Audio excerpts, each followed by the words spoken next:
What would happen to you if you couldn't use your hands normally? You couldn't drive or cook or open doors or turn faucets or do all the things that you do on a normal day-to-day basis. What would that be like? What if you lost your job because you injured your hands so seriously that you couldn't use them normally no matter how much physical therapy you had? What would you do then? This can happen very easily if you use a computer, or you're a musician, or you're a massage therapist, or you do any number of hand-intensive occupations. You could get something called repetitive strain injury, or RSI, and this can be quite serious and disabling. RSI can happen anywhere along the upper extremity, from the fingertips to the thumb, the wrist, the forearm, the elbow, the upper arm, the shoulder, and the neck. Signs of injury can be very subtle, especially in the beginning, and that's the only chance you really have to turn things around.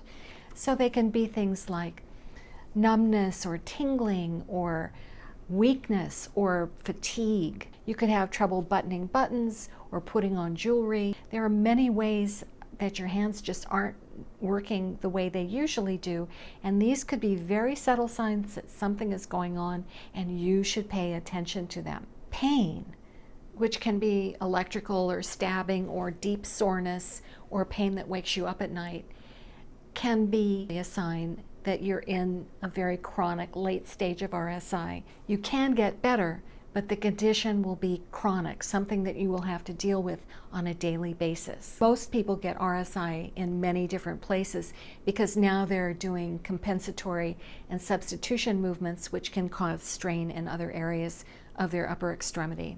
I have written 2 books on repetitive strain injury, and I've created this YouTube channel to continue to educate people about RSI in ways that I'm learning about that I didn't know about when I originally wrote these books. The channel is intended to offer you solid, reliable information about repetitive strain injury from the best experts in the field. It will answer questions such as, what kind of doctor should I see? How do I find a good physical therapist? What kinds of therapies are truly effective? What kind of job can you do if you can't use your hands normally anymore? How do you explain RSI to people who have no idea what you're going through? My channel has playlists on ergonomics, tips on how to save your hands during activities of daily living, such as opening jars and opening packages and opening doors, and many other things that people find hard to do when they have RSI. In addition to raising awareness about RSI and giving people the best education that I can, I also want to create a grassroots community of people who will work to change the conditions that lead to repetitive strain injury so that other people don't get this disease. This needs to happen on 2 fronts. The very tools that we use on a daily basis, such as computer keyboards, mice, cell phones, and other tools that are commonly used, can lead to injury. And furthermore, we need to change the way that the work is done.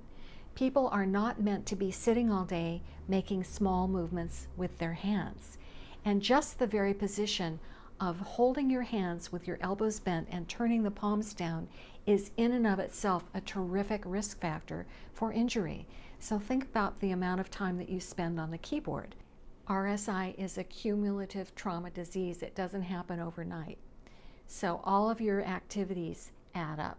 I hope you will join this community, and I also hope that you will support this effort in helping spread the word about RSI to other people that you know.